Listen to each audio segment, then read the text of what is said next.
Coucou tout le monde! Alors aujourd'hui une vidéo pour parler un petit peu du milieu de la spiritualité en général, énergétique, même si ces termes sont très galvaudés et que le but de cette vidéo c'est de partager euh, le sens que j'ai envie d'y mettre et aussi une réalité que l'on constate aujourd'hui euh, fortement sur justement le fait que ce soit un milieu qui puisse être en ce moment très présent, euh, très, très bénéfique et également très controversé et également parfois pas du tout bénéfique en fait.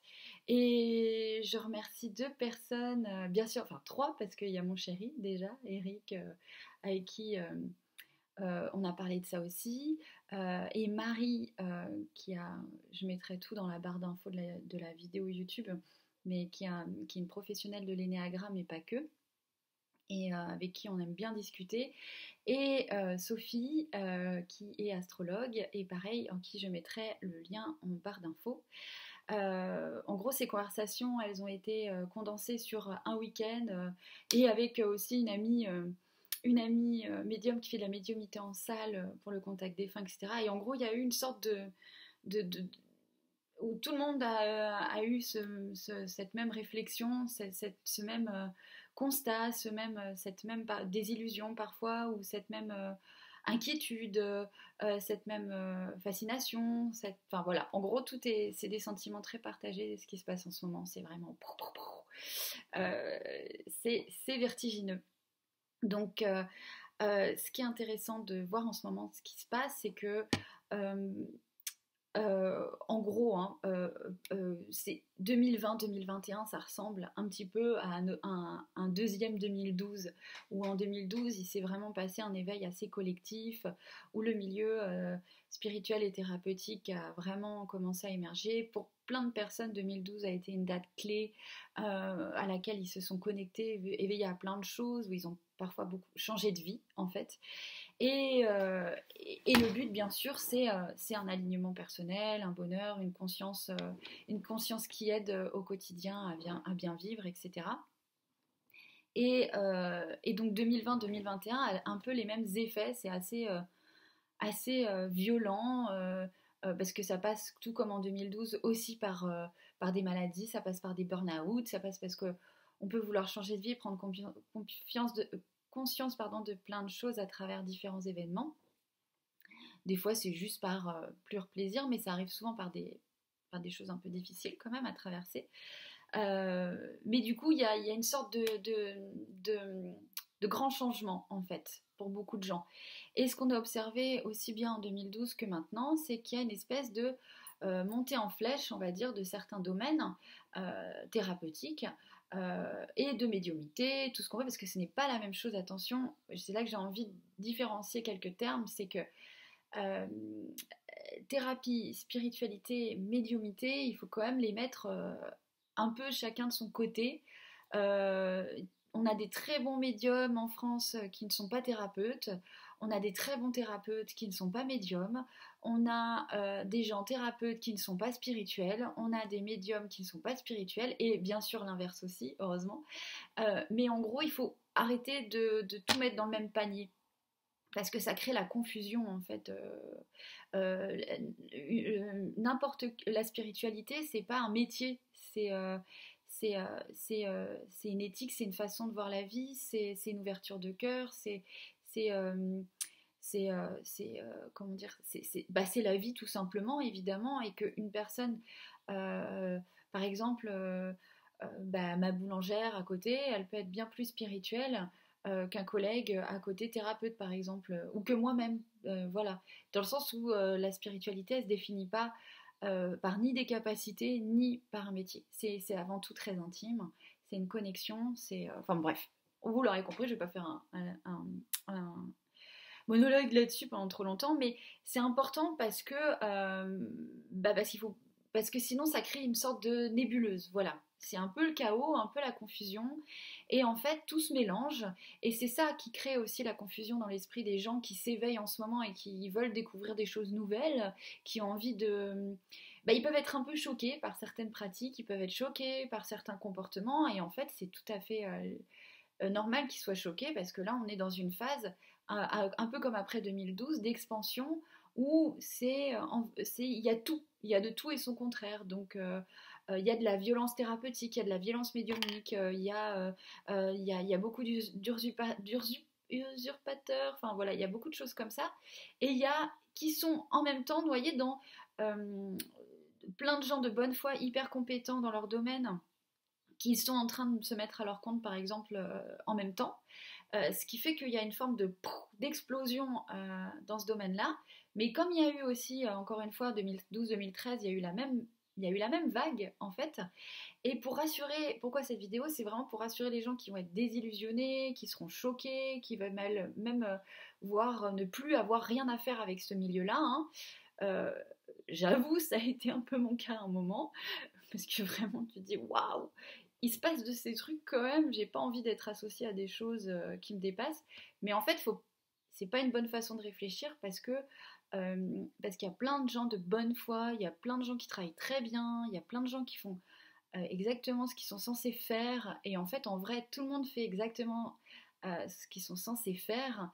Il n'y a pas d'erreur, et c'est juste qu'il faut savoir à ce moment-là que c'est cyclique, qu'on est dans une démocratisation de tout ça, et que c'est très positif.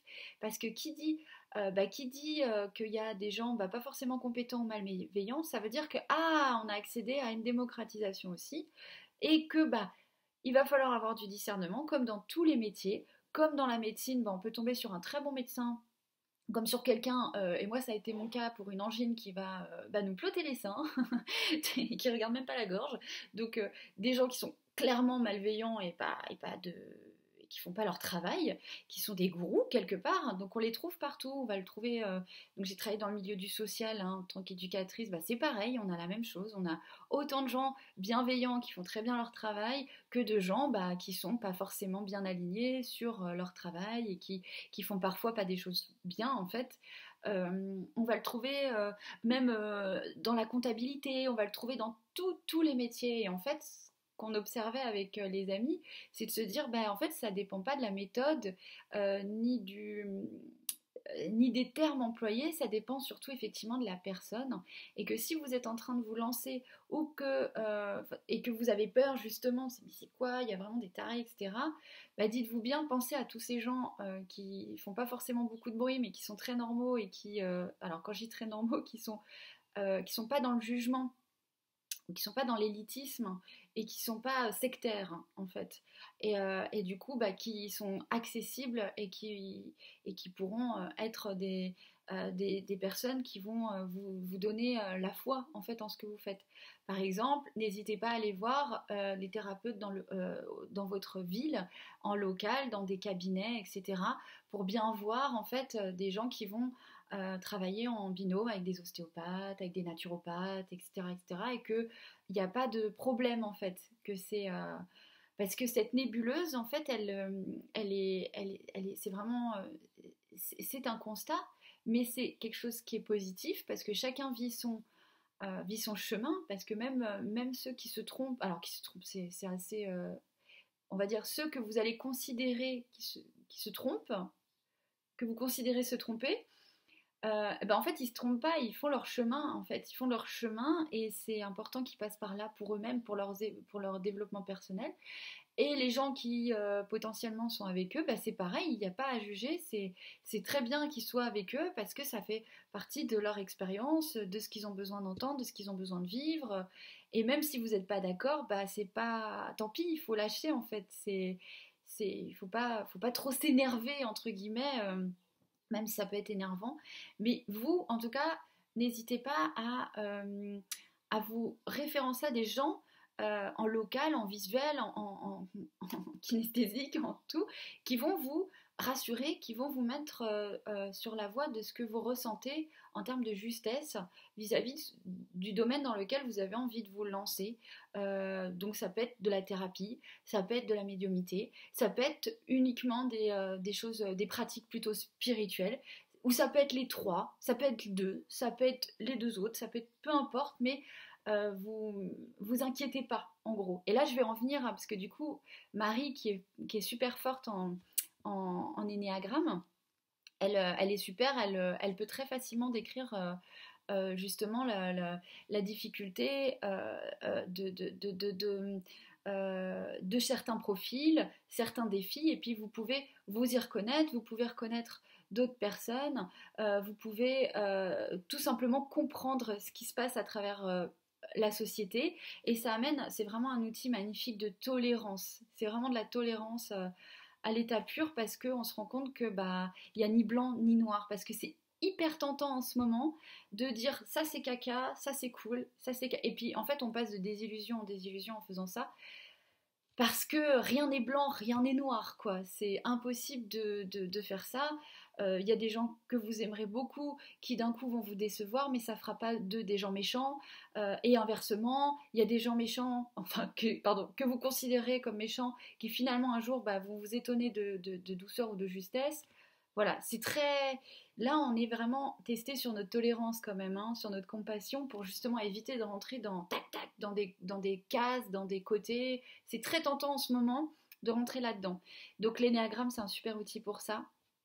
Merci Marie. Alors moi, j'aime beaucoup cet outil, mais Marie est beaucoup plus formée que moi à ça. Après Sophie, du coup, on en a parlé avec Sophie, astrologue, qui est super, qui est ma prof d'astrologie. Et en fait, je suis pas très assidue, donc je suis pas sa meilleure élève, je pense. Mais en tout cas, c'est passionnant, c'est vraiment un outil passionnant. Et en fait, elle m'expliquait, parce que je lui disais moi ma vision des choses par rapport à ce qui allait se passer, et elle me le traduit en planète, en fait. Et du coup, elle me dit, bah oui, effectivement, 2000, c'est pas encore maintenant. On est obligé de passer par des phases difficiles, et on est dans la nébuleuse de Neptune, en fait. C'est vraiment, en gros, il n'y a rien de rationnel en ce moment qui se passe, tout est du domaine de la croyance, tout le monde est dans sa croyance, est vraiment dans son truc, quoi, est enfermé, et ça crée des espèces de chimères, des illusions, des choses comme ça. Et d'après elle, effectivement, bah, un peu ce que tout le monde dit, mais elle au moins c'est vraiment précis avec ses planètes, bah, d'ici 2023, c'est ça à peu près, on y verra déjà beaucoup plus clair, les choses vont se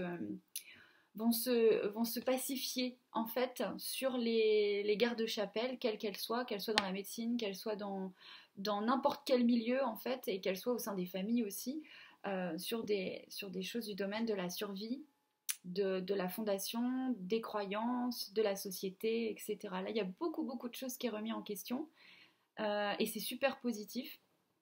Mais là où je voulais en venir, c'est que vraiment, on est dans une phase très particulière qui peut être très étonnante. Certains peuvent se désespérer, certains peuvent se sentir découragés.